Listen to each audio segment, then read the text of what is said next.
നമസ്കാരം. പുതിയൊരു വീഡിയോയിലേക്ക് എല്ലാവർക്കും സ്വാഗതം. കഴിഞ്ഞ ദിവസം ഞാൻ യൂട്യൂബിലും ഫേസ്ബുക്കിലും ഒക്കെ നമുക്കൊരു Q&A ചെയ്താലോ എന്ന് പറഞ്ഞിട്ട് ഇട്ടുണ്ടായിരുന്നു. 300 ക്വസ്റ്റ്യനൊക്കെയാണ് കേട്ടോ വന്നത്. അപ്പോൾ എല്ലാത്തിനും മറുപടി പറയൽ നടക്കില്ല. നമ്മുടെ പഴയ ആളുകൾക്ക് എന്നെ നന്നായിട്ട് അറിയാം, എൻ്റെ എല്ലാ വിശേഷങ്ങളും അറിയാം. പക്ഷേ പുതിയതായിട്ട് വന്നിട്ടുള്ള കുറേ സബ്സ്ക്രൈബേഴ്സ് ഉണ്ട്. അപ്പോൾ അവർക്ക് കുറേ സംശയങ്ങളുണ്ട്. അതിങ്ങനെ വീഡിയോയുടെ ഇടയിലൊക്കെ നിരന്തരം ഇവർ കമൻറ്റ് ഇടും കേട്ടോ. ടീച്ചറാണോ, ഡാൻസ് ടീച്ചറാണോ, ഡോക്ടറാണോ എന്നൊക്കെ ചോദിച്ചിട്ട്. അപ്പോൾ അതിന് കുറച്ച് മറുപടികൾ പറയാമെന്ന് വിചാരിച്ചിട്ടാണ് ഇന്ന് വന്നിട്ടുള്ളത്.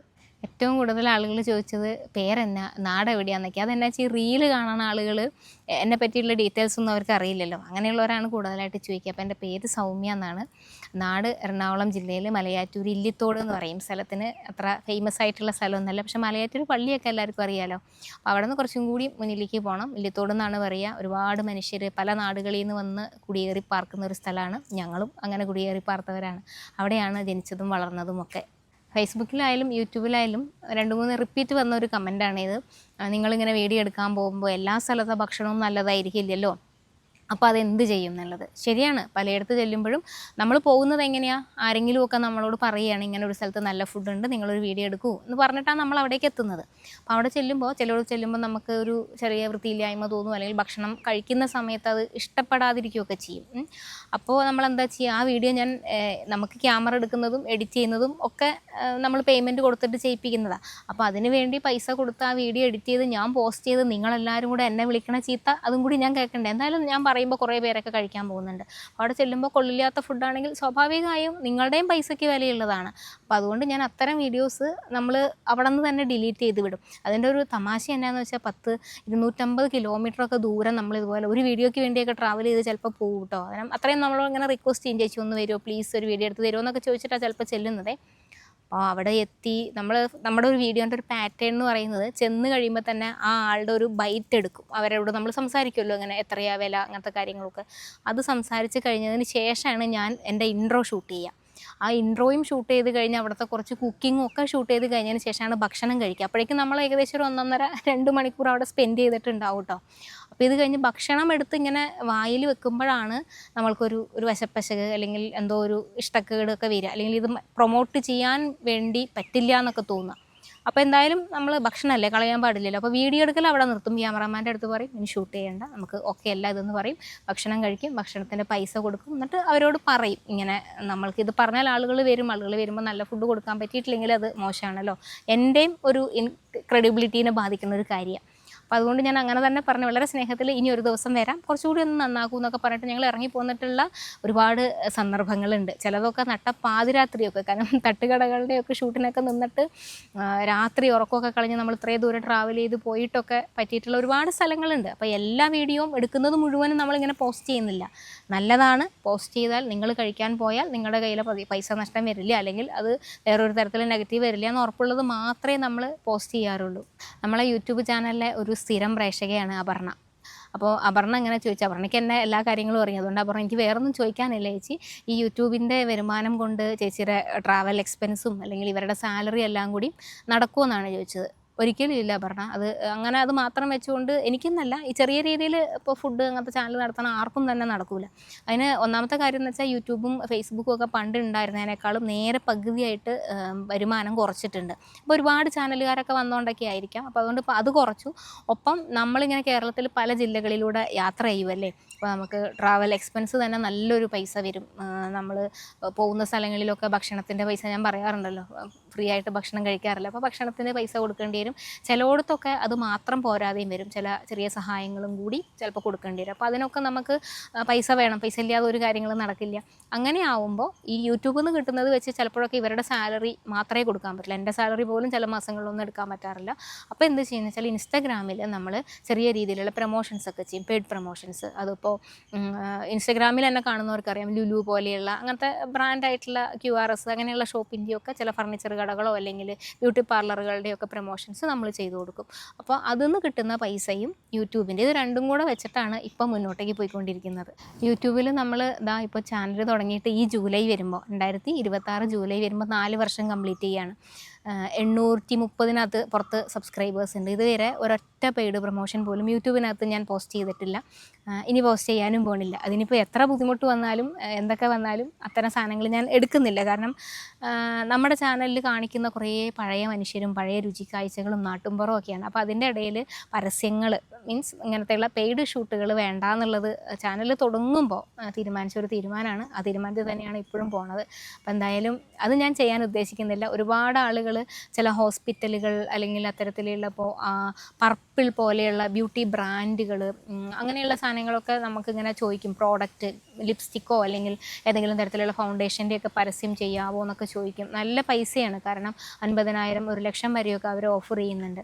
അപ്പോൾ നിങ്ങൾ കണ്ടിട്ടുണ്ടാവും സെലിബ്രിറ്റികളായിട്ടുള്ള പിന്നെ സിനിമാ നടിമാരും അങ്ങനെയുള്ള പല ആളുകളൊക്കെ ചെയ്യുന്നുണ്ടല്ലോ യൂട്യൂബേഴ്സൊക്കെ. അപ്പോൾ അതുപോലെയൊക്കെ കണ്ടൻറ് ക്രിയേറ്റേഴ്സൊക്കെ ചെയ്യുന്നതാണ്. അപ്പോൾ ഞാനിതുവരെ അത് ഏറ്റെടുക്കാത്തതിൻ്റെ കാര്യം എന്ന് വെച്ചാൽ ഇതാണ്. കാരണം നമ്മളേറ്റവും നാടൻ രീതിയിൽ പറഞ്ഞു പോകുന്നതിൻ്റെ ഇടയിൽ ഇത്തരം ആഡുകൾ വേണ്ട എന്നുള്ള ഒരു തീരുമാനമാണ്. തെറ്റോ ശരിയൊന്നും എനിക്കറിയില്ല. കാരണം എന്നെ കുറേ പേര് ഈ കാര്യത്തിനകത്ത് എന്നെ വിമർശിച്ചിട്ടുണ്ട്. അത് ശരിയല്ല, ഇതിലും കൂടെ ചെയ്യണം, നമുക്ക് കിട്ടുന്ന ഒരു പ്ലാറ്റ്ഫോമാണ്, നിങ്ങൾക്ക് ഒരു വാല്യൂ ഉള്ളത് കൊണ്ടാണല്ലോ ഓരോ ബ്രാൻഡും നിങ്ങളെ തേടി വരുന്നത്, അത് ഉപേക്ഷിക്കരുതെന്നൊക്കെ പറയുന്നുണ്ട്. പക്ഷേ തൽക്കാലം എന്തായാലും ഇല്ല, ഇങ്ങനെ പോട്ടെ. രസകരമായിട്ടുള്ള വേറൊരു ക്വസ്റ്റ്യനാണ്, യൂട്യൂബ് ചാനൽ തുടങ്ങിയിട്ട് എന്തൊക്കെ ഉണ്ടാക്കിയെന്ന്. ഒന്നും ഉണ്ടാക്കിയില്ല, അതാണ് സത്യം. എന്നാന്ന് വെച്ചാൽ നമ്മൾ വളരെ ചെറിയ സാധാരണക്കാരായ മനുഷ്യരുടെ കടകളാണല്ലോ ചെയ്യുന്നത്. അവരുടെ കയ്യിൽ നിന്ന് ഞാൻ പൈസയൊന്നും മേടിക്കാറില്ല. ഒരു കടയിൽ നിന്നും 1 രൂപ പോലും മേടിക്കാറില്ല. അങ്ങോട്ട് പൈസ കൊടുത്തേച്ചേ നമ്മൾ പോരാറുള്ളൂ. പിന്നെ യൂട്യൂബിൻ്റെ റവന്യൂ ഞാൻ ഇപ്പോൾ പറഞ്ഞല്ലോ, അത് നമുക്ക് ഈ ട്രാവൽ എക്സ്പെൻസും ഒക്കെ ആയിട്ട് ഇങ്ങനെ നമുക്ക് പോവാം. അതല്ലാതെ അങ്ങനെ വലിയൊരു സമ്പാദ്യത്തിനുള്ള ഒരു സാധനമൊന്നും എനിക്കിതുവരെ യൂട്യൂബിൽ അങ്ങനെ വലിയ റവന്യൂ ഒന്നും കിട്ടിയിട്ടില്ല. പിന്നെ ഞാൻ ഓൾറെഡി വർക്ക് ചെയ്തുകൊണ്ടിരിക്കുമ്പോഴാണ് തുടങ്ങുന്നത്. അപ്പോൾ എനിക്ക് എൻ്റെ വീടും എൻ്റെ വണ്ടിയും സംവിധാനങ്ങളും ഒക്കെ ഉള്ളപ്പോഴാണ് ഞാൻ ചാനൽ തുടങ്ങുന്നത്. അപ്പോൾ അതുകൊണ്ട് യൂട്യൂബിൽ നിന്ന് അങ്ങനെ ഒന്നും ഉണ്ടാക്കിയിട്ടില്ല. ഞാനിപ്പോഴും ചിലരിപ്പോൾ യൂട്യൂബ് ചാനൽ വലിയ അങ്ങനത്തെ സെലിബ്രിറ്റി സാധനമൊക്കെ വരുമ്പോൾ ആദ്യം ചെയ്യുക കുറച്ച് വലിയ വീട്, ആഡംബര വാഹനം എന്നുള്ളൊരു സാധനമൊക്കെ. ഞാൻ ഉപയോഗിക്കുന്ന കാറ് സ്വിഫ്റ്റാണ്. ഇപ്പോഴും താമസിക്കുന്നത് ഒരു 700 സ്ക്വയർ ഫീറ്റിൽ താഴെയുള്ള ഒരു അപ്പാർട്ട്മെൻറ്റാണ്. കാരണം ഞാനത് മേടിക്കുന്ന സമയത്ത് പലരുടെയും ഒരു ഒബ്ജക്ഷൻ ഉണ്ടായിരുന്നു, ഇത്ര ചെറിയൊരു വീട് വേണോ, കോളേജിലൊക്കെ നിങ്ങൾക്ക് ഇപ്പോൾ അത്യാവശ്യം സെറ്റില്ലാത്തൊരു സാലറി ഒക്കെ ഉണ്ടല്ലോ, അപ്പോൾ നമുക്ക് കുറച്ചുകൂടി വലുത് നോക്കിക്കൂടെ എന്നൊക്കെ പറഞ്ഞവരുണ്ട്. പക്ഷെ എന്നെ സംബന്ധിച്ച് ഞാൻ അങ്ങനത്തെ ഒരു സങ്കല്പത്തിനകത്ത് ജീവിക്കുന്ന ഒരാളല്ല. പല ആളുകളെയും ഞാൻ കണ്ടിട്ടുണ്ട്, ജോലി കിട്ടുമ്പോൾ ആദ്യം പോയിട്ട് വലിയൊരു വീട് വയ്ക്കും, എന്നിട്ട് വലിയ വില കൂടിയ ഒരു കാറ് മേടിക്കും, അവസാനം ഇവർ റിട്ടയർമെൻറ്റിൻ്റെ തലേ ദിവസം വരെ ഇങ്ങനെ ലോൺ അടച്ചുകൊണ്ടിരിക്കും. എനിക്ക് അത്തരത്തിലുള്ളൊരു താല്പര്യങ്ങളില്ല. നമുക്ക് മറ്റൊരാളെ കാണിക്കാനല്ലല്ലോ, നമുക്ക് ജീവിച്ചാൽ പോരെ. അപ്പം ഞങ്ങളെ സംബന്ധിച്ച് ഞങ്ങൾക്ക് വളരെ സൗകര്യത്തിൽ ജീവിക്കാൻ പറ്റുന്നവരാണ്. സൗകര്യം ധാരാളമാണ് ഒരു കുടുംബത്തിന് ജീവിക്കാനൊക്കെ. വളരെ സമാധാനപരമായിട്ട് പോകേണ്ട ഒരു 4-5 വർഷം കൂടി കഴിഞ്ഞാൽ എൻ്റെ ഹോം ലോൺ തീരും. സുഖമായിട്ട് എനിക്ക് എൻ്റെ ബാക്കിയുള്ള ജീവിതം നന്നായി ജീവിക്കാമല്ലോ. മറ്റേത് നമുക്ക് ടെൻഷനാണല്ലോ ലോണും ഒക്കെ എടുക്കുന്ന സമയത്ത്. അപ്പം ഞാൻ ആ തോട്ടിനോട് യോജിക്കാത്ത ഒരാളാണ്. എൻ്റെ ഒരു ചിന്താഗതി ഇതാണ്, നമുക്ക് മിനിമലായിട്ടുള്ള സൗകര്യങ്ങൾ മതി. അത് കൊണ്ടു നടക്കാനും മെയിൻറ്റെയിൻ ചെയ്യാനും ക്ലീൻ ചെയ്യാനും ഒക്കെ നമുക്ക് സൗകര്യം ഒരു ചെറിയ വീടാണെങ്കിൽ അതാണെന്നാണ് എൻ്റെ ഒരു വിശ്വാസം. ഇതിനോട് വിയോജിപ്പുള്ള ആളുകളുണ്ടാവും. ഞാൻ എൻ്റെ കാര്യം പറഞ്ഞതാണ്. ഇങ്ങനെ ഒരു ക്വസ്റ്റ്യൻ വന്നുകൊണ്ട് യൂട്യൂബിൽ നിന്ന് എന്തുണ്ടാക്കിയെന്ന് വെച്ചാൽ കുറേ മനുഷ്യരുടെ സ്നേഹം. 1000-ന് പുറത്ത് വീഡിയോസ് എടുത്തിട്ടില്ലേ, ഓരോ നാടിൻ്റെ, എനിക്ക് തോന്നുന്നു കോഴിക്കോട് മുതൽ തിരുവനന്തപുരം വരെ ഓരോ നാട്ടിലും എനിക്ക് ധൈര്യമായിട്ട് കയറി ചെല്ലാനും അമ്മയെന്നോ അല്ലെങ്കിൽ അച്ഛനൊക്കെ വിളിച്ചിട്ട് ചേച്ചിയെന്നൊക്കെ വിളിച്ചിട്ട് കയറി ചെല്ലാൻ പറ്റുന്ന കുറേ വീടുകളുണ്ട്, കുറേ സ്നേഹമുള്ള മനുഷ്യരുണ്ട്. അതല്ലേ ഏറ്റവും വലിയ സമ്പാദ്യം. നിങ്ങൾ ഈ പോകുന്ന സ്ഥലങ്ങളിലൊക്കെ നിങ്ങൾക്ക് ഫുഡ് ഫ്രീ ആണോ? നമ്മൾ ഇതിന് വേണ്ടി തന്നെ ഒരു റീല് ചെയ്തിരുന്നേ, ഫുഡ് ബ്ലോഗർമാരെല്ലാവരും ഓസിന് കഴിക്കുന്നവരല്ല എന്ന് പറഞ്ഞിട്ട്. അതെന്താണ് അങ്ങനെ ചെയ്താൽ വെച്ചാൽ ഇതിൻ്റെ അടിയിൽ നിരന്തരം വരുന്ന കമൻറ്റാണ്, ഓസിന് ഇന്നലെ മിനിഞ്ഞാന്നും ഒക്കെ ഓസിന് തിന്നുമല്ലേ എന്നൊക്കെ ചോദിച്ചിട്ട്. അപ്പോൾ അതെങ്ങനെയാണ് അവർക്കത് ചോദിക്കാൻ തോന്നുകയെന്ന് എനിക്കറിയില്ല. അപ്പോൾ എന്തായാലും നമ്മൾ ഫ്രീ ആയിട്ട് ഫുഡ് കഴിക്കാൻ നിൽക്കാറില്ല. ഞങ്ങൾ ഷൂട്ട് ചെയ്യുന്ന സ്ഥലത്ത് ഉണ്ടാവുന്ന ചില ആളുകളുണ്ട്, അവർ ചിലപ്പോൾ വന്ന് കമൻറ്റൊക്കെ ഇടും കേട്ടോ, ആ ചേച്ചി അവിടെ പൈസ കൊടുത്തിട്ട് പോരണത് ഞാൻ കണ്ടതാണ്. അവരെല്ലാവരും അറിയും, ആ കടയിലുള്ള എല്ലാവരും അറിയും ഞങ്ങൾ പൈസ കൊടുക്കണം. എന്താ സംഭവം എന്ന് വെച്ചാൽ ഞങ്ങളൊരു 4-5 മണിക്കൂറുണ്ടാവും ഷൂട്ട് കംപ്ലീറ്റ് ആക്കുക. അത്രയും സമയത്തിൻ്റെ ഇടയിൽ അവിടുത്തെ അമ്മയോ അല്ലെങ്കിൽ അച്ഛനോ ഒക്കെ ആയിട്ട് നമ്മളിങ്ങനെ സംസാരിച്ച് എൻ്റെ വീട്ടിലെ വിശേഷം മൊത്തം ഞാൻ പറഞ്ഞിട്ടും അവരുടെ വിശേഷങ്ങൾ മൊത്തം അവരെന്നോട് പറഞ്ഞിട്ടും. അപ്പോൾ അവരുടെ വീട്ടിൽ ആരോ പോലെ ആയി ഞാൻ.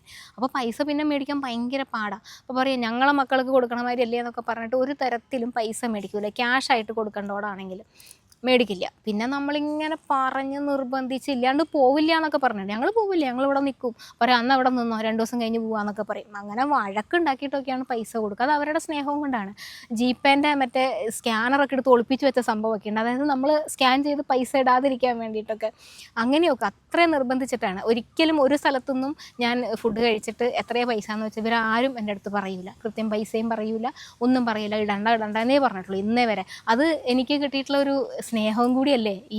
ഞാൻ നേരത്തെ പറഞ്ഞ കേരളത്തിൻ്റെ ഏത് ഭാഗത്ത് പോയാലും എനിക്കൊരു നേരത്തെ ഭക്ഷണം കിട്ടുന്നേ, ഫ്രീ ആയിട്ടെങ്കിൽ ഫ്രീ ആയിട്ട്. പക്ഷേ നമുക്കിപ്പം നമ്മൾ ചാനലിന് വേണ്ടിയിട്ടാണ് പോകുന്നത്. അപ്പം നമ്മുടെ ജോലിയാണത്, ഷൂട്ട് ചെയ്യുന്നു എന്നുള്ളത് നമ്മുടെ ജോലിയാണ്. അപ്പോൾ നമുക്കൊരിക്കലും അതുപോലെ ഈ 10-15 പേർക്കുള്ള ഭക്ഷണമോ അല്ലെങ്കിൽ അത്ര വളരെ നിസ്സാരമായ ചെറിയ ചെറിയ കടകളാണ്, അവിടെ നോക്കി എങ്ങനെയാണ് നമുക്ക് ഫ്രീ ആയിട്ട് കഴിക്കാൻ തോന്നുക? എന്നെക്കൊണ്ട് പറ്റില്ല. എന്തെങ്കിലും കൂടി ഉള്ളത് കൂട്ടി കൊടുക്കണം എന്ന് വിചാരിക്കുന്ന ആളാണ് ഞാൻ. അപ്പോൾ അതുകൊണ്ട് ഒരിക്കലും ഫ്രീ ആയിട്ട് കഴിക്കാൻ നിൽക്കാറില്ല കേട്ടോ. കിട്ടാത്തതുകൊണ്ടല്ല, നമ്മളെ കയ്യിൽ നിന്ന് പൈസ മേടിക്കാൻ അവർക്ക് വലിയ മടിയാണ്. സന്തോഷത്തിലാണ് അവർ തരുന്നത്, പക്ഷേ നമ്മളങ്ങനെ ചെയ്യാൻ പാടില്ല എന്നാണ് എൻ്റെ ഒരു വിശ്വാസം. പിന്നെയുള്ള സംശയമാണ് സാരികളെ പറ്റി. ഇത്രയും സാരി എവിടെ നിന്നാണ്, ഇത്രയും സാരി വാങ്ങി കൂട്ടുമോ അതൊക്കെ ചോദിച്ചിട്ട് പിന്നെ എന്തുകൊണ്ട് സാരി എന്നുള്ളത്. അപ്പോൾ ഇത് മുന്നത്തെ 2-3 Q&Aയിലും ഒരു പ്രധാനപ്പെട്ട ക്വസ്റ്റ്യൻ ആയിരുന്നു കേട്ടോ. അന്ന് ഞാൻ പറഞ്ഞിട്ടുണ്ട്, ഒന്നാമത്തെ റീസൺ എന്ന് പറയുന്നത് എനിക്ക് ഏറ്റവും കൂടുതലുള്ളത് സാരി ആയിരുന്നു ഞാൻ ചാനൽ തുടങ്ങുമ്പോൾ. കാരണം 2014 മുതൽ കോളേജിൽ പഠിപ്പിക്കാൻ പോകുമല്ലേ, കോളേജിൽ സ്ഥിരമായിട്ട് സാരിയാണ് ഉടുത്തുകൊണ്ടിരുന്നത്. അപ്പോൾ അതുകൊണ്ട് സാരിയാണ് ഏറ്റവും കൂടുതലുള്ളത്. അപ്പോൾ പുതിയ അല്ലെങ്കിൽ ജീൻസോ അല്ലെങ്കിൽ ചുരിദാറൊക്കെ മേടിക്കണമെങ്കിൽ എന്നും ഇടാൻ വേണ്ടി വേറെ മേടിക്കേണ്ടി വരും. പക്ഷേ സാരി ആകുമ്പോൾ 8-10 വർഷം പഠിപ്പിച്ചു. ആ 8-10 വർഷം കൊണ്ട് മേടിച്ച് വെച്ച കുറേ സാരികളുണ്ട്. പിന്നെ അതുകൂടാതെ സാരി ആകുമ്പോഴുള്ള ഗുണമെന്ന് വെച്ചാൽ അമ്മയുടെ ഉടുക്കാം, അമ്മൂമ്മയുടെ ഉടുക്കാം, ഫ്രണ്ട്സിൻ്റെ ഉടുക്കാം, ആരെ വേണമെങ്കിലും ഉടുക്കാം. സാരി ആകുമ്പോൾ അങ്ങനെ ചില ഗുണങ്ങളൊക്കെ ഉണ്ടല്ലോ. അപ്പോൾ അങ്ങനെ സാരി ആക്കിയതാണ്. എൻ്റെ പല സാരിയും ഇതുൾപ്പെടെ, ഇതൊക്കെ എനിക്ക് തോന്നുന്നു 2018-ലോ 2017-ലോ എങ്ങാനും മേടിച്ച സാരിയാണ്. അപ്പോൾ അതെല്ലാം തന്നെ ഇത്രയും വർഷം 18-ലോ 16-ലോ 15-ലോ ഒക്കെ പഠിപ്പിക്കുമ്പോൾ മേടിച്ച സാരികളാണ് കൂടുതലും. ഇപ്പം ഞാൻ സാരിയായിട്ട് അങ്ങനെ അധികം വാങ്ങലില്ല. എവിടെയെങ്കിലുമൊക്കെ കണ്ട് വളരെ ഇഷ്ടപ്പെട്ടാൽ ഒരെണ്ണം എങ്ങാനും മേടിച്ചു, അത്രയേ ഉള്ളൂ. ബാക്കി ഭൂരിഭാഗവും പുതിയ സാരികൾ വരുന്നതെല്ലാം തന്നെ ഓരോ ഇൻസ്റ്റാഗ്രാം പേജിൽ നിന്ന് അവർ കൊളാബിന് വേണ്ടി തരും. അതായത് അവരുടെ ഒരു പരസ്യം പോലെ നമുക്കൊരു സാരി തരും. ആ സാരിയുടെ വീഡിയോയും ഫോട്ടോയും ഒക്കെ എടുത്ത് ഞാൻ അവർക്ക് അയച്ചു കൊടുക്കും. അപ്പോൾ അവരവരുടെ പേജുകളിലൊക്കെ പോസ്റ്റ് ചെയ്യും. സാരിയുടെ ഒരു പരസ്യം പോലെ പോവും. അങ്ങനെ വരുന്നതാണ് കൂടുതലും. നിങ്ങൾ പലരും എൻ്റെ അടുത്ത് ചില വീഡിയോൻ്റെ ഇടയിൽ വന്നിട്ട് സാരിയുടെ ലിങ്കൊക്കെ ചോദിക്കും. അങ്ങനെയാണ് ഞാൻ ഇൻസ്റ്റാഗ്രാമിൻ്റെ ലിങ്ക് കോപ്പി ചെയ്തിട്ട് തരുന്നത്. അപ്പോൾ അത് ഓൺലൈനിൽ പർച്ചേസ് ചെയ്യാൻ പറ്റുന്നതാണ്. ഇതാണ് സാരിയുടെ വിശേഷം. ബോധപൂർവ്വം സാരി അങ്ങനെ ഒരു സിഗ്നേച്ചറാക്കി കൊണ്ടുവന്നതല്ല. എനിക്ക് ആ സമയത്ത് യൂട്യൂബിൽ നിന്ന് വരുമാനമൊന്നും ഇല്ലല്ലോ. കോളേജിൽ നിന്നാണെങ്കിൽ ഇറങ്ങുകയും ചെയ്തു. പ്രത്യേകിച്ച് വരുമാനമൊന്നും ഇല്ലാത്ത സമയത്ത് പുതിയ തുണി മേടിക്കാനൊന്നും കയ്യിൽ പൈസ ഇല്ല. അപ്പോൾ ഉള്ളത് ഇട്ടുകൊണ്ടിരിക്കുക എന്നുള്ളതേ ഉള്ളൂ, അത്രയേ ഉള്ളൂ. ഞാൻ എന്ത് വീഡിയോ ഇട്ടാലും അതിൻ്റെ അടിയിൽ ഒരു കമൻറ്റെങ്കിലും വരുന്നതാണ് എൻ്റെ ഈ കുപ്പിവളകളെ പറ്റിയിട്ട്. വേറൊന്നല്ല, ഇതിൻ്റെ കളക്ഷൻസ് കാണിച്ചു കൊടുക്കുമെന്ന്. എനിക്ക് കൃത്യമായിട്ട് എണ്ണ അറിയില്ല. എങ്ങനെയായാലും ഒരു 2000-ന് പുറത്ത് വളകൾ എൻ്റെ കയ്യിലുണ്ട്. ഞാനൊന്ന് ഒരു എണ്ണാനുള്ളൊരു ശ്രമം നടത്തിയപ്പോൾ എനിക്ക് ഏകദേശം മനസ്സിലായൊരു സാധനമാണ്. കാരണം ഓരോ കളറിലുമുള്ള കാറ്റഗറി വെച്ചിട്ട് ഇതിൻ്റെ ഒരു പ്രശ്നം എന്ന് പറയുന്നത്, ഇതങ്ങനെ കാണിക്കുക എന്ന് പറയുന്നത് അത്ര എളുപ്പമുള്ള പണിയല്ല. കുപ്പിവള കളക്ഷൻ കാണിക്കുമെന്ന് ചോദിക്കാത്ത ഒരു ദിവസം പോലും ഇതിൻ്റെ കമൻറ്റ് 2000 കമൻറ്റൊക്കെ ഒരു ദിവസം ചിലപ്പോൾ വരും കേട്ടോ. അപ്പോൾ മിക്കവാറും ഒക്കെ വായിക്കും. ചിലപ്പോൾ സമയം കിട്ടില്ല, ഷൂട്ടൊക്കെയാണെങ്കിൽ സമയം കിട്ടില്ല. വായിക്കുന്നതിൻ്റെ ഇടയിൽ ഒരു കമൻറ്റെങ്കിലും അതായിരിക്കും, ചേച്ചി ഈ കുപ്പിവളയുടെ കളക്ഷൻ കാണിക്കും. എന്തായാലും നമുക്കത് ചെയ്യാം, അധികം വൈകാതെ തന്നെ. ഇച്ചിരി നല്ല പണിയാണ്, എന്നാലും നമുക്കത് ചെയ്യാം. ഒരാഗ്രഹം പറഞ്ഞതല്ലേ, കാണിച്ചു തരാം. ഈ വീഡിയോ ഒക്കെ എങ്ങനെയാണ് ഷൂട്ട് ചെയ്യണമെന്നുള്ളതാണ് വേറെ ഒരാളുടെ സംശയം. അത് നമ്മൾ വീഡിയോ എടുക്കാൻ വേണ്ടിയിട്ട് നമുക്കൊരു ക്യാമറ ചെയ്യാൻ ഒരാളുണ്ട്, പിന്നെ എഡിറ്റ് ചെയ്യാനൊക്കെ ആളുണ്ട്. അതെല്ലാം കൂടി എന്നെക്കൊണ്ട് വിചാരിച്ചാൽ നടക്കില്ല. അപ്പം ഒറ്റയ്ക്ക് ഷൂട്ട് ചെയ്ത് ഇതൊന്നും എടുക്കൽ പറ്റില്ലല്ലോ. അപ്പോൾ അതുകൊണ്ട് അതിന് വേണ്ടി തന്നെ ഒരു സ്റ്റാഫായിട്ട് തന്നെ ഒരാളെ വെച്ചിട്ടുണ്ട്. പിന്നെ പുള്ളീനെന്താ കാണിക്കാത്തതെന്നുള്ളതാണ്. അപ്പോൾ അതെന്താ കാണിക്കാത്തതെന്ന് വെച്ചാൽ ഇതിനു മുമ്പും ഞാൻ ഇതുപോലെ Q&Aയിലൊക്കെ പറഞ്ഞായിരുന്നു. കാരണം എല്ലാവരും എന്നെയാണല്ലോ കാണുന്നത്, ഇതിൻ്റെ ബാക്കിൽ പണിയെടുക്കുന്നവരെ നിങ്ങളാരും കാണുന്നില്ല. പക്ഷേ ഈ വീഡിയോയിലൊക്കെ അവരൊക്കെ ഇടയ്ക്ക് വന്ന് പോകാറുണ്ട്. പക്ഷെ അവർക്ക് ആർക്കും ഇവരാണ് വീഡിയോ എടുക്കുന്നത്, ഇവരാണ് എഡിറ്റ് ചെയ്യുന്നതെന്ന് പറഞ്ഞ് പരിചയപ്പെടുത്താൻ ഇപ്പോൾ താല്പര്യമില്ല എന്നാണ് പറയുന്നത്. അപ്പോൾ നമ്മളെല്ലാവരുടെയും പ്രൈവസി മാനിക്കേണ്ടത് നമ്മുടെ ഉത്തരവാദിത്തമാണ്. അതുകൊണ്ട് അവരുടെ പെർമിഷൻ ഇല്ലാതെ എനിക്ക് അവരെ കാണിക്കാൻ പറ്റില്ല. പക്ഷേ ഈ വീഡിയോയിലൊക്കെ പലപ്പോഴും കഴിക്കാനും അല്ലാതെയൊക്കെ വന്ന് പോകാറുണ്ട് ഇവരൊക്കെ. ഇന്ന ആളാണെന്ന് പറഞ്ഞ് പരിചയപ്പെടുത്താനില്ല എന്ന് മാത്രമേ ഉള്ളൂ. എന്തെങ്കിലും ഒരു ദിവസം വരാം, നമുക്ക് കൊണ്ടുവരാം. നമ്മുടെ എല്ലാ ക്രൂ മെമ്പേഴ്സിനെയും നമ്മളെ സപ്പോർട്ടേഴ്സിനെയും ഒക്കെ നമുക്ക് കൊണ്ടുവന്ന് നമ്മളൊരു 1 മില്യൺ അടിക്കുന്ന സമയത്ത് കാണിച്ചു തരാം. പിന്നെ എൻ്റെ അടുത്ത് ചോദിച്ചത് എന്താണ് ഒരു ഡ്രീം, അല്ലെങ്കിൽ യൂട്യൂബ് ചാനൽ അല്ലാതെ വേറെ എന്താണ് ഒരു പാഷൻ, അല്ലെങ്കിൽ നമ്മുടെ ഡാൻസിങ് മീറ്റ് ചാനലിൻ്റെ ഭാവി പരിപാടികൾ. ഒരു പാഷൻ എന്ന് പറയാൻ അങ്ങനെ വലിയ പാഷനൊന്നുമില്ല എനിക്ക്. എൻ്റെ ഒരു സമയത്ത് എൻ്റെ പാഷൻ എന്ന് പറയുന്നത് അധ്യാപികയാവുക, അല്ലെങ്കിൽ ഒരു കോളേജ് അധ്യാപികയാവുക എന്ന്. സ്കൂളിലേക്കൊന്നും എനിക്ക് താല്പര്യം ഉണ്ടായിരുന്നില്ല. ഞാൻ അതുകൊണ്ട് B.Ed എടുത്തിട്ടുമില്ല. കോളേജിൽ പഠിപ്പിക്കുക എന്നുള്ളത് തന്നെയായിരുന്നു ഒരു സമയത്ത് ഭയങ്കരമായ ആഗ്രഹം. അത് ഞാൻ 10 വർഷക്കാലം വളരെ ഭംഗിയായി ചെയ്തു. അതിനുശേഷം പിന്നീട് എനിക്കൊരു സോഷ്യൽ മീഡിയ പോലെയുള്ള അല്ലെങ്കിൽ യൂട്യൂബ് പോലെയുള്ള എന്തെങ്കിലും മേഖലയിലേക്ക് വരണം എന്നുണ്ടായിരുന്നു. അതും ഏറെക്കുറെ ഞാൻ ഒരു 70% ഞാൻ എത്തി നിൽക്കുന്നുണ്ട്. എൻ്റെ ഒരു ഡ്രീം എന്ന് പറയുന്നത് ഡ്രീമാണ്. അതുകൊണ്ട് ഞാൻ പാഷനെ പറ്റി പറ്റി പറയാത്ത ഡ്രീം എന്ന് പറയുന്നത്, നമ്മൾ ഈ വീഡിയോ എടുക്കാനൊക്കെ പോകുന്ന ചില സ്ഥലങ്ങളിലൊക്കെ ഭയങ്കര നിസ്സഹായ അവസ്ഥയിലുള്ള അമ്മമാരെയൊക്കെ നമ്മൾ കാണാറുണ്ട്. അപ്പോൾ ചിലപ്പോഴൊക്കെ നമുക്ക് ഇങ്ങനെ ചോദിക്കാൻ തോന്നും, ഇനി ഇത്രയും പ്രായമായില്ലേ, പണിയെടുക്കണോ, ഇനിയുള്ള കാലം ഞാൻ നോക്കിക്കോളാം, എൻ്റെ കൂടെ പോരുന്നോ എന്നൊക്കെ ചിലപ്പോൾ ചോദിക്കാൻ തോന്നും. പക്ഷെ എനിക്ക് ഒരുപാട് പേരെ അക്കോമഡേറ്റ് ചെയ്യാൻ പറ്റുന്ന ഒരു സാഹചര്യം ഇപ്പം ഇല്ല. പക്ഷെ എൻ്റെ ഒരു ഡ്രീമാണത്. അങ്ങനെ നമ്മൾ വഴിയിൽ കണ്ട അല്ലെങ്കിൽ പരിചയപ്പെട്ട അങ്ങനെയുള്ള ആരോരും ഇല്ലാത്ത, ഇനിയുള്ള കാലം പണിയെടുക്കാൻ ആരോഗ്യമില്ലാത്ത അമ്മമാരെ എൻ്റെ കൂടെ നിർത്താൻ പറ്റുന്ന ഒരവസ്ഥ. അതൊരു ഓൾഡ് ഏജ് ഹോം അല്ല ഞാൻ ഉദ്ദേശിക്കുന്നത്. അങ്ങനെ ഒരു സംവിധാനം എൻ്റെ മനസ്സിൽ പോലുമില്ല. എൻ്റെ വീട്ടിലുള്ള ബാക്കി എല്ലാ അംഗങ്ങളും ഉള്ള എന്നോടൊപ്പം ജീവിക്കാൻ വേണ്ടി എൻ്റെ അമ്മയായിട്ടോ അമ്മമ്മയായിട്ടോ ഒക്കെ ഞങ്ങളെ കൂടെ ജീവിക്കാൻ പറ്റുന്ന തരത്തിലേക്ക് അവർക്ക് വേണ്ടുന്ന മരുന്ന്, ഭക്ഷണം, വസ്ത്രം, ഭൗതികമായിട്ടുള്ള എല്ലാ സാധനങ്ങളും എനിക്ക് കൊടുക്കാൻ പറ്റണം. അപ്പോൾ അതൊരു ഡ്രീമാണ്. ഒരുപക്ഷെ അധികം വൈകാതെ നടക്കുമെന്ന് വിചാരിക്കണം. കാരണം എൻ്റെ ലൈഫിൽ ഞാൻ ഇങ്ങനെ വളരെ അഗാധമായിട്ട് ആഗ്രഹിച്ചിട്ടുള്ള എല്ലാം ഇതുവരെ ഞാൻ നേടിയെടുത്തിട്ടുണ്ട്. അപ്പോൾ അതുകൊണ്ട് തന്നെ ഇത് ഒരു ജെന്യുവൻ ആയിട്ടുള്ള എൻ്റെ ഒരു ആഗ്രഹമാണ്. അതുകൊണ്ട് ചിലപ്പോൾ അത് അധികം വൈകാതെ നടന്നേക്കും. പിന്നെ ഞാനിത് എൻ്റെ 2-3 സുഹൃത്തുക്കളോട് ഷെയർ ചെയ്തപ്പോൾ എല്ലാവരും പറഞ്ഞു പലതരത്തിൽ ഹെൽപ്പ് ചെയ്യാം, ഫണ്ടിങ് സാധനങ്ങളൊക്കെ സെറ്റ് ചെയ്യാം. പക്ഷേ എനിക്കത് താല്പര്യമില്ലാത്തതുകൊണ്ടാണ്. അതിനെനിക്ക് താല്പര്യമില്ല. ഇത് കേൾക്കുമ്പോൾ നിങ്ങളും ചിലപ്പോൾ പറയും നമ്മളെല്ലാവരും സപ്പോർട്ട് ചെയ്യാമെന്ന് പറയും. പക്ഷെ എനിക്ക് അങ്ങനെ ഒരു സംവിധാനത്തിനോട് ആരെങ്കിലും കയ്യിൽ നിന്ന് കുറച്ച് ഫണ്ട് കളക്ട് ചെയ്ത് അതിനോട് എനിക്ക് താല്പര്യമില്ല. ഞാൻ സ്വന്തമായി അധ്വാനിക്കുന്ന എൻ്റെ പൈസ വെച്ച് വേണം തുടങ്ങാൻ. അതാണ് ഞാൻ പറഞ്ഞ ഒരു ഓൾഡ് ഏജ് ഹോമോ അത്തരത്തിലുള്ള സാധനങ്ങളല്ല. എൻ്റെ വീടിനെ ഞാൻ കുറച്ചിങ്ങനെ വലിയതാക്കുകയാണ്, കുറച്ച് ആളുകളെയും കൂടെ നമ്മളോടൊപ്പം ചേർത്ത് പിടിച്ചുകൊണ്ട്. അങ്ങനെ ഒരു സ്വപ്നം മനസ്സിലുണ്ട്, നടക്കുമായിരിക്കും. ഹോബീസ് എന്തൊക്കെയാണെന്ന്, ഹോബീസ് എന്ന് പറയാൻ വായിക്കാൻ ഇഷ്ടമാണ്, കുക്കിംഗ് ഭയങ്കര ഇഷ്ടമാണ്. വീട്ടിലുണ്ടെങ്കിൽ ഞാൻ അടുക്കളയിൽ നിന്ന് ഭയങ്കര ഇഷ്ടമാണ് പാചകം ചെയ്യാനും പല പല സാധനങ്ങൾ ഉണ്ടാക്കി നോക്കാനും ഒക്കെ. പക്ഷെ എല്ലാം നാടൻ സാധനങ്ങളാണ്.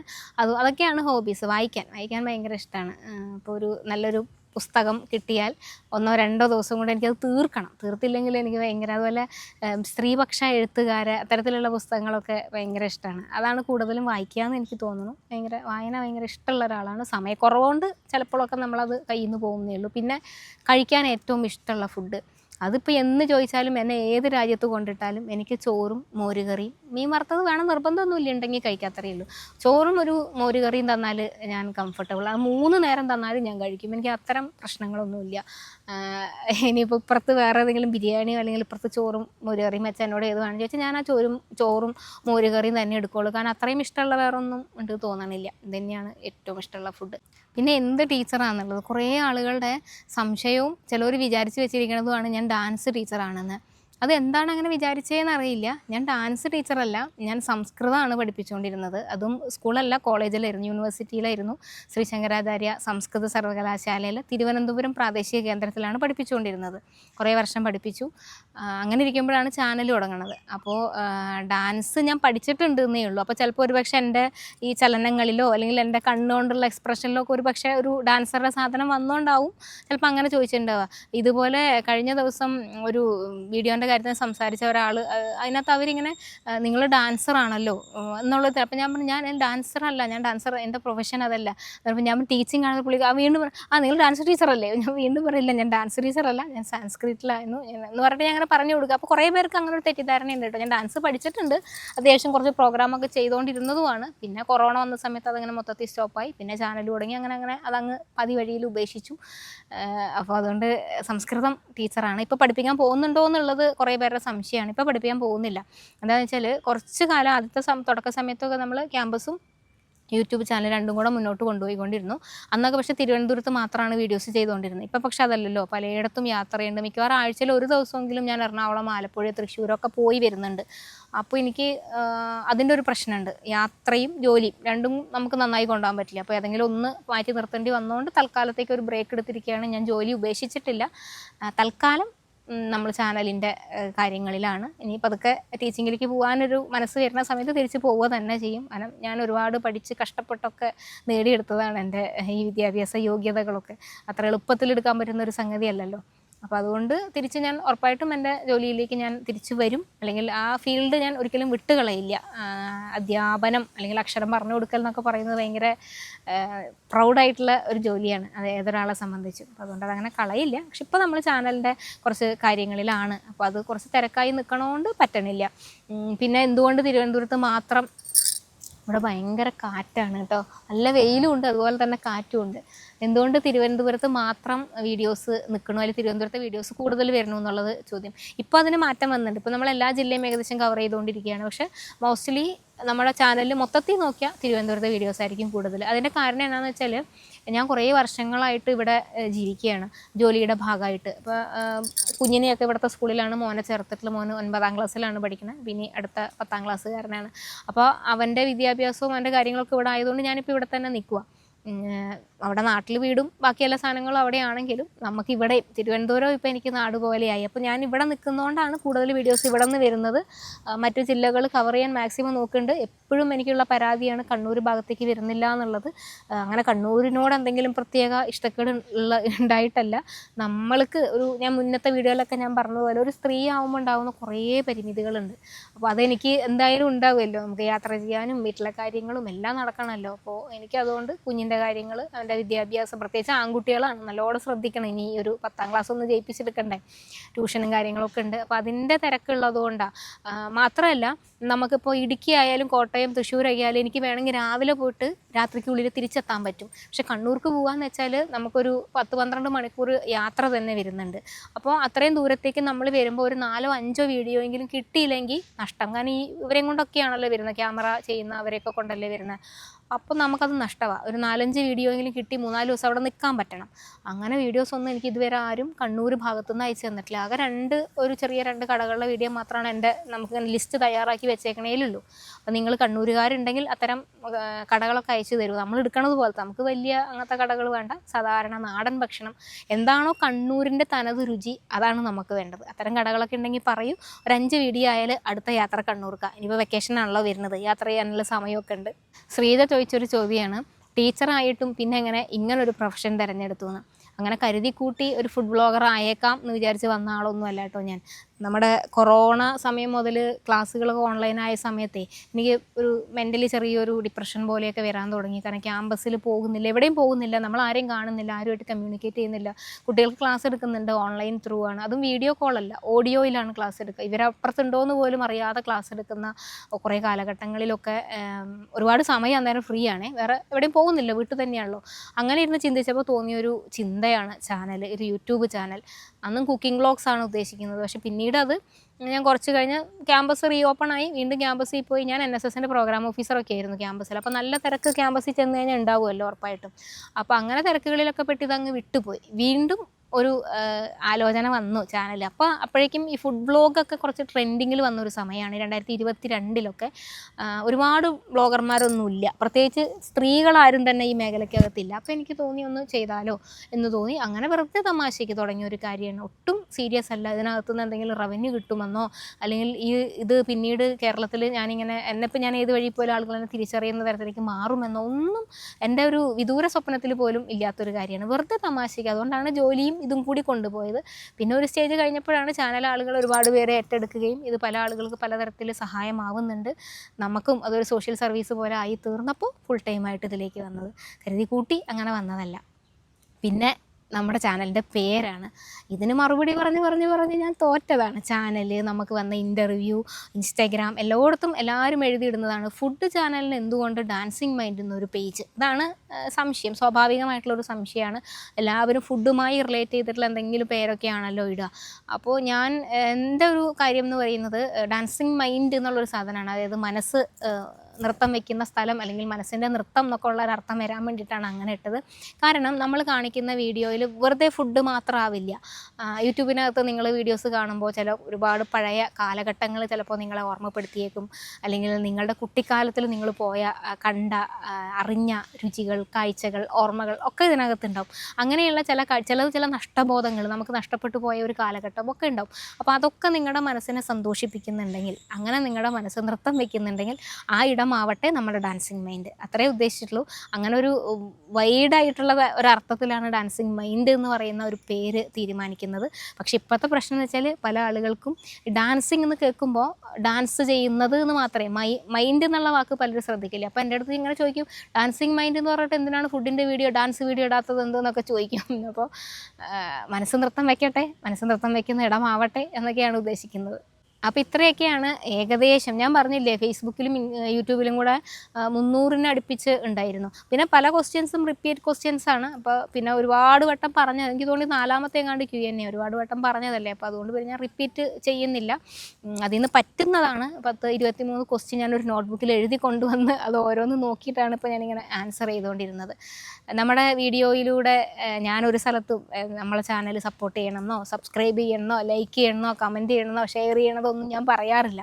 എന്നാന്ന് വെച്ചാൽ അങ്ങനെ പറഞ്ഞിട്ടല്ലല്ലോ. നിങ്ങൾക്ക് ഇഷ്ടമുണ്ടെങ്കിൽ നിങ്ങൾക്ക് സബ്സ്ക്രൈബ് ചെയ്യാം, നിങ്ങൾക്ക് ഇഷ്ടമുണ്ടെങ്കിൽ ലൈക്ക് ചെയ്യട്ടെ, അല്ലെങ്കിൽ നിങ്ങൾക്ക് ആ ആളെ ഹെൽപ്പ് ചെയ്യണമെങ്കിൽ ഹെൽപ്പ് ചെയ്യാം. അങ്ങനത്തെ ഒരു മൈൻഡിൽ പോകുന്ന ഒരാളാണ് ഞാൻ.